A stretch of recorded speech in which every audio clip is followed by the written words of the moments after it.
ఇది తెలంగాణ ప్రభుత్వం విడుదల చేసిన ప్రజాపాలన దరఖాస్తు అప్లికేషన్ ఫారం. కాంగ్రెస్ ప్రభుత్వం అమలు చేస్తున్న 6 గ్యారెంటీల లబ్ధిని పొందేందుకు ఈ అప్లికేషన్ ఫారంలో అడిగిన అన్ని వివరాలను కరెక్ట్ గా నింపాల్సి ఉంటుంది. ప్రజాపాలన దరఖాస్తుల్ని ఎలా నింపాలో ఈ వీడియోలో చూద్దాం. ఈ దరఖాస్తు సంఖ్యను ప్రభుత్వం వారు చూసుకుంటారు. మీరు దీంట్లో ఏం రాయకండి. కుటుంబ వివరాల కింద మీరు కొన్ని వివరాలు రాయాల్సి ఉంటుంది.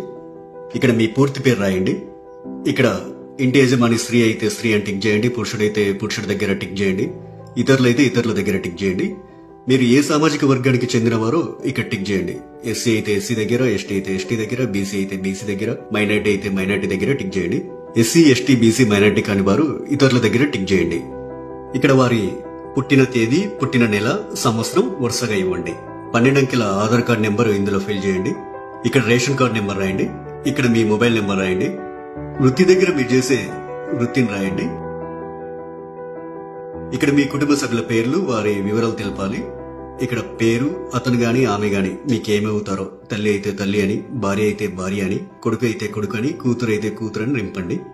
వారు స్త్రీ అయితే స్త్రీ అని, మగవారైతే పురుషుడని.